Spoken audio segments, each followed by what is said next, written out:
Class 10 में आप सभी का स्वागत है। हम लोग पढ़ रहे हैं सनचैन की पहली कहानी हरिहर काका। आज पढ़ेंगे पेज 7।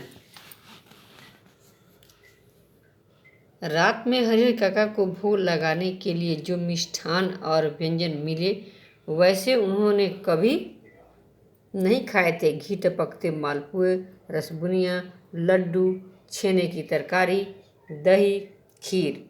पुजारी जी ने स्वयं अपने हाथों से खाना परोसा था। पास में बैठे महंत जी धर्म चर्चा से मन में शांति पहुंचा रहे थे। एक ही रात में ठाकुर बारी में जो सुख शांति और संतोष पाया वह अपने अब तक के जीवन में उन्होंने नहीं पाया था। इधर तीनों भाई रात भर सो नहीं सके। भावी आशंका उनके मन को मथती रही। 15 बीघे खेत, इस गांव की उपजाऊ जमीन, 2 लाख से अधिक की संपत्ति अगर हाथ से निकल गई तो फिर वह कहीं के न रहेंगे। सुबह तड़के ही तीनों भाई पुनः ठाकुरबाड़ी पहुँचे। हरिहर काका के पांव पकड़कर रोने लगे। अपनी पत्नियों की गलती के लिए माफ़ी मांगी तथा उन्हें दंड देने की बात कही।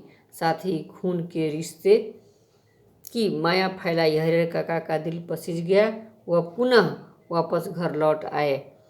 लेकिन यह क्या, इस बार अपने घर पर जो बदलाव उन्होंने लक्ष्य किया उसने उन्हें सुखद आश्चर्य में डाल दिया। घर के छोटे बड़े सब उन्हें सिर आंखों पर उठाने को तैयार। भाइयों की पत्नियों ने उनके पैर पर माथा रखकर गलती के लिए क्षमा याचना की। फिर उनकी आवभगत और जो खातिर शुरू हुई वैसी खातिर किसी के यहाँ मेहमान आने पर भी नहीं होती होगी। उनकी रुचि और इच्छा के मुताबिक दोनों जन खाना नाश्ता तैयार। 5 महिलाएं उनकी सेवा में मुस्तैद, 3 भाइयों की पत्नियां और 2 उनकी बहुएं। हरिहर काका आराम से दरार में पड़े रहते। जिस किसी चीज़ की इच्छा होती आवाज़ लगाते ही हाजिर। वे समझ गए थे कि यह सब महंत जी के चलते ही हो रहा है, इसलिए महंत जी के प्रति उनके मन में आदर और श्रद्धा के भाव निरंतर बढ़ते ही जा रहे थे। बहुत बार ऐसा होता है कि बिना किसी के कुछ बताए गांव के लोग असली तथ्य से स्वयं वाकिफ हो जाते हैं। हरिहर काका की इस घटना के साथ ऐसा ही हुआ। दरअसल लोगों की जुबान से घटनाओं की जुबान ज़्यादा पैनी और असरदार होती है। घटनाएं स्वयं ही बहुत कुछ कह देती हैं। लोगों के कहने की जरूरत नहीं रहती।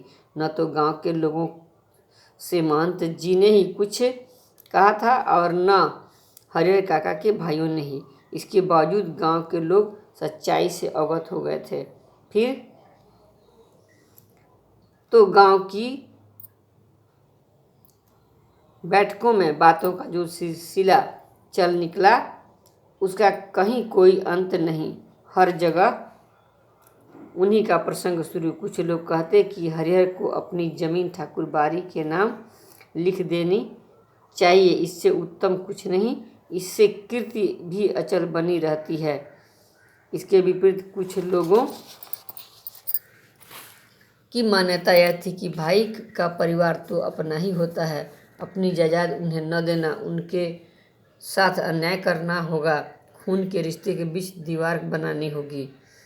जितने मुँह उतनी बातें।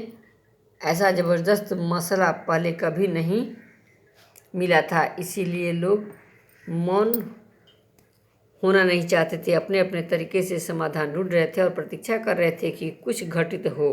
हालांकि इस क्रम में बातें गर्माहट भरी भी होने लगी थीं। लोग प्रत्यक्ष और परोक्ष रूप से 2 वर्गों में बंटने लगे थे। कई बैठकों में दोनों वर्गों के बीच आपस में तू मैं भी होने लगी थी। एक वर्ग के लोग चाहते थे कि हरिहर अपने हिस्से की जमीन ठाकुर जी के नाम लिख दें, तब यह ठाकुरबाड़ी न सिर्फ इलाके की ही सबसे बड़ी ठाकुरबाड़ी होगी बल्कि पूरे राज्य में इसका मुकाबला कोई दूसरी ठाकुरबाड़ी नहीं कर सकेगी। इस वर्ग के लोग धार्मिक संस्कारों के लोग हैं, साथ ही किसी न किसी रूप में ठाकुरबाड़ी से जुड़े हैं। वो असल में सुबह शाम जब ठाकुर जी को भोग लगाया जाता है तब वहाँ साधु संतों के साथ गांव के कुछ पेटू और चटुर किस्म के लोग प्रसाद खाने पाने के लिए वहाँ जुट जाते हैं। ये लोग इसी वर्ग के हिमायती हैं। दूसरे वर्ग में गांव के प्रगतिशील विचारों वाले लोग तथा वैसे किसान हैं जिनके यहाँ हरिहर जैसे औरत मर्द पल रहे होते हैं। गांव का वातावरण तनावपूर्ण हो गया था और लोग कुछ घटित होने की प्रतीक्षा करने लगे थे। इधर भावी आशंकाओं को मद्देनजर रखते हुए हरिहर काका के भाई उनसे यह निवेदन करने लगे थे कि अपनी जमीन वे उन्हें लिख दें, उनके सिवाय उनका और अपना है ही कौन। इस विषय पर हरिहर काका ने एकांत में मुझसे काफ़ी देर तक बात की। अंततः हम इस निष्कर्ष पर पहुँचे कि जीते जी अपनी जायदाद का स्वामी किसी और को बनाना ठीक नहीं होगा, चाहे वह अपना भाई या मंदिर का महंत ही क्यों न हो। हमें अपने गांव और इलाके के वे कुछ लोग याद आए जिन्होंने अपनी ज़िंदगी में ही अपनी जायदाद अपने उत्तराधिकारियों या किसी अन्य को लिखती थी, लेकिन इसके बाद उनका जीवन कुत्ते का जीवन हो गया। कोई उन्हें पूछने वाला नहीं रहा। हरिहर काका बिल्कुल अनपढ़ व्यक्ति हैं, फिर भी इस बदलाव को उन्होंने समझ लिया और यह निश्चय किया कि जीते जी किसी को ज़मीन नहीं लिखेंगे। अपने भाइयों को समझा दिया, मर जाऊंगा तो अपने आप मेरी ज़मीन तुम्हें मिल जाएगी। ज़मीन लेकर तो जाऊंगा नहीं, इसीलिए लिखवाने की क्या ज़रूरत। उधर महंत जी भी हरिहर काका की टोह में रहने लगे। जहाँ कहीं एकांत पाते कह उठते, विलम्ब न करो हरिहर, शुभ काम में देर नहीं करते, चलकर ठाकुर जी के नाम जमीन बैक कर दो, फिर पूरी जिंदगी ठाकुरबाड़ी में राज करो। मरोगे तो तुम्हारी आत्मा को ले जाने के लिए स्वर्ग से विमान आएगा, देवलोक को प्राप्त करोगे। धन्यवाद बच्चों, आप भी पढ़ा कीजिए। मैंने 2 प्रश्न बनाने के लिए दिया है, आप बना लीजिएगा।